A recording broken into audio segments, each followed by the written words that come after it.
Welcome to the Heroes of IT podcast, where here at Automox, we interview people who we consider to be our heroes of IT. Today, we have Jack Milburn with us. Welcome, Jack. Hiya.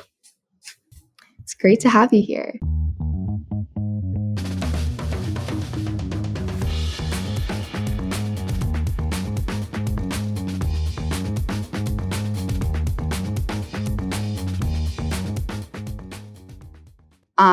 So for those of you who don't know Jack is one of our Automox customers, and he's actually a connoisseur of earning certificates, whether that is, an Automox Essentials certificate or he's earned a litany of other ones.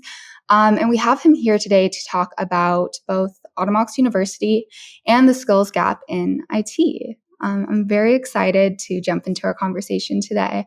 But before we do that, why don't you just give us a quick background and introduce yourself, Jack? So I'm Jack. I'm a senior IT engineer with a focus around cloud security.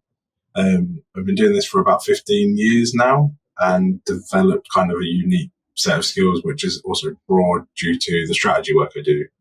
I joined the company that I work for, Computer Care, probably 8 months ago, and then kind of been on a certificate journey just before that. To basically support my development and upskilling around security, especially. Okay.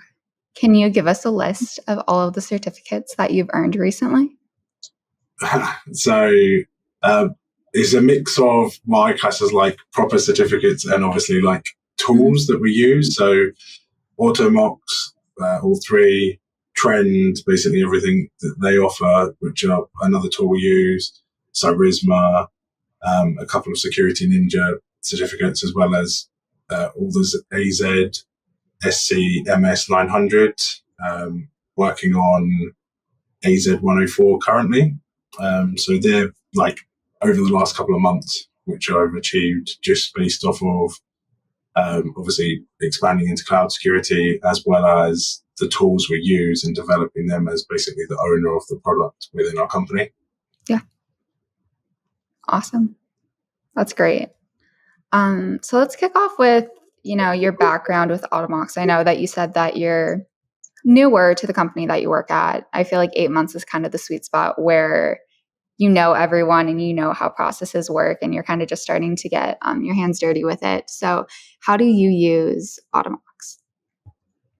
So Automox was taken on board by my boss originally, and then I was brought into it to manage and run it. Basically set the standards, set the requirements, make sure it works for the customers in the way we require it to work. So that is basically utilizing it to do all of our patching across the board, mixed in with a vulnerability scanning tool called Cyrisma that we basically wrote some scripts to basically export in the way you guys want to have it imported to be able to run other remediations against it. So we use it to basically remediate vulnerabilities, get ahead of patching. So Cyber Essentials Plus requires you to have like a 14-day patching window. So we basically wanted to make it as easy as possible to make sure no patches expanded out of that. So a bit of upfront heavy lifting to basically get all these patching when you onboard a customer up to date, and then basically it just maintains itself really easily. We run into very few issues with it, and then when we run into an issue, we just basically use a workload to manage it through creating our own scripts or using the ones that you guys have developed. Yeah, that's awesome. Yeah, the workload catalog is such a beast, and I feel like almost everyone at Automox has touched it in some way, whether that's creating the actual workloads and scripting them and coming up with new ideas to testing them to, even on the marketing team, revamping what the catalog looks like and trying to make it a better user experience for our customers. I think that's where we see a lot of value coming out of Automox. Yeah, I'd agree. A lot of it, a lot of those extra caveats come off of that and other people putting in the effort as well. We've just been investing some time and spoken to actually the support team about how we can make sure that like Dell and HP patching is covered off as well. So like those, the tools that run, you've got those specific drivers and things like that. You want to kind of make sure are up to date very early on. we've basically just been speaking to your team about it and putting some scripts together to basically build a workbook, and then they put it in as a request as well in the long term to basically upscale what we can do and the capabilities to support us in using it as well. Yeah, the custom worklets are really, really cool. It's incredible. I am not a Bash or PowerShell scripter myself, but I have a lot of respect for people that do use those tools. I know I couldn't do it, but I'm very glad that they do. Okay, so let's talk about AXU. For those of you who don't know what AXU is, it's Automox University. It's where we put a lot of our online learning. And we like to say that you can essentially get up to speed with Automox exclusively through Automox University. You don't really need a dedicated CSM. You don't need copious amounts of in-person training. We like to think that you could do it all remotely through AXU. So Jack, I'd love to hear about how you first got interested in the courses there and kind of where your learning path took you. So it was definitely about learning the best ways to use the tool. When someone writes an instruction manual, you tend to go towards it rather than recreating it over and over again for your team as well. So I adopted it, thought, if I'm going to ask someone in my team to do the same work, I've got to do it first type thing and do the recommendation, see what they recommend. So I worked through it like that, basically to prove that I understood it internally so I could then recommend it to customers as well. I've done the certificates and then looked through some of the courses as well.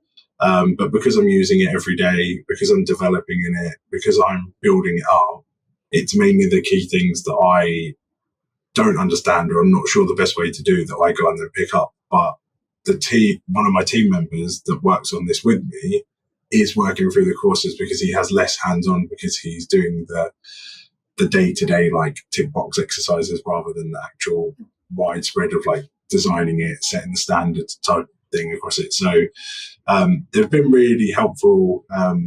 What did catch me off guard is the 50 questions you have to answer in the certificate, which is always I say about it not being a proper exam, but it is. So it's quite in depth and thorough. So it definitely checks your knowledge to make sure you know what you're talking about. Yeah, definitely. One of my things on my to-do list for this next month is to start the certificate courses, and I'm a little scared of them. I know they're like real exams and they're very in depth, but I haven't taken a school course in a very long time, so it'll be good to flex the muscle again.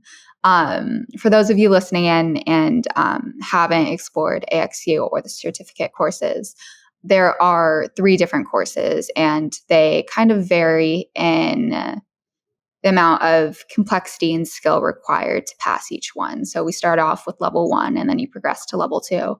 And they recently came out with a level 3. Jack, could you kind of give some color to the differences between levels 1 and 2 and 2 and 3? Oh, that's a little bit of a test off the top of my head.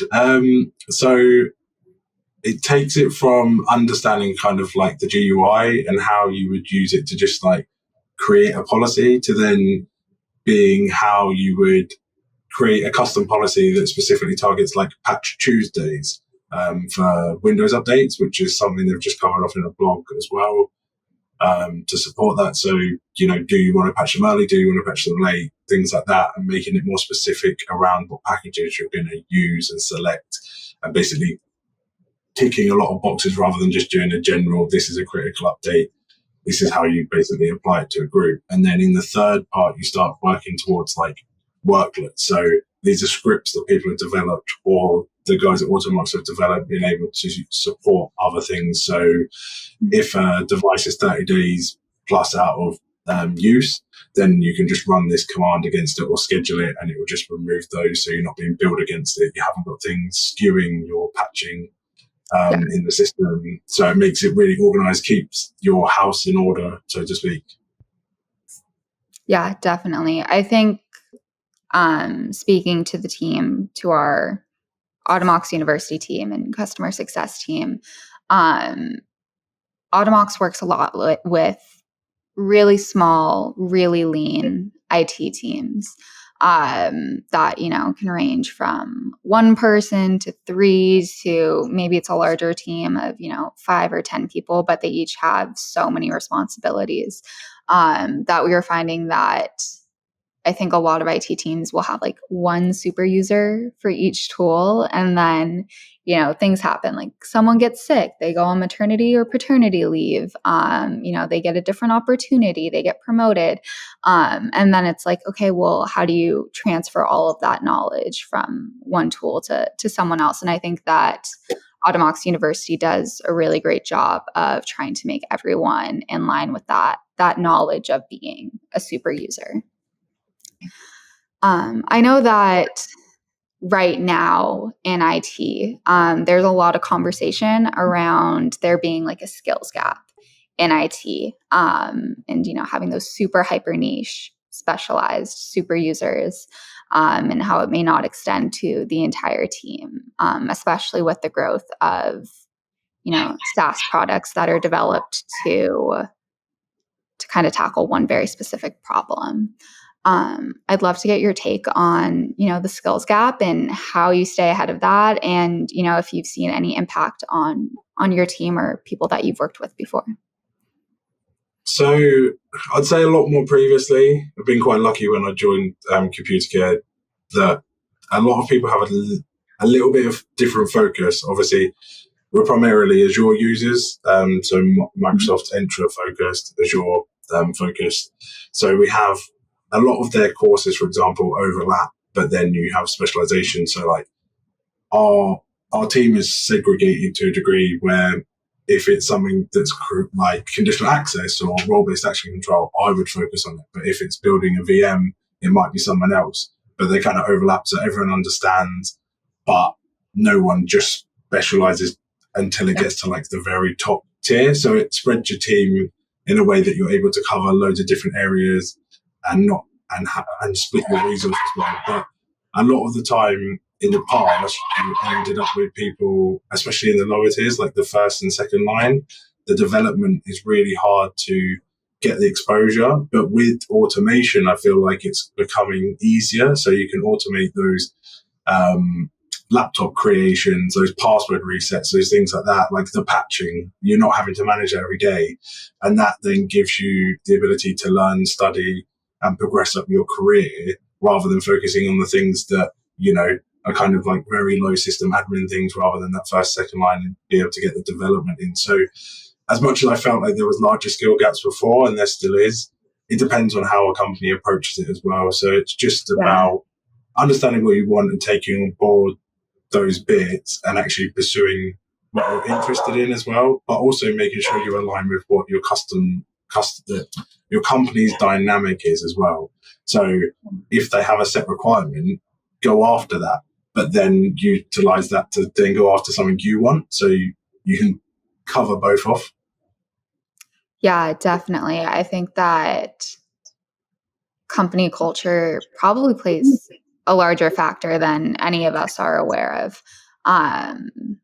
I know some companies will give stipends to go out and do, specific courses or, have learning platforms. I know at Automox, we do have a specific learning platform that we're free to use for however many hours. And they really encourage us to go out and do it. And, there are courses for, our marketing team, there's courses for our sales team, there's courses, to get technical for, software engineers and support and CSMs.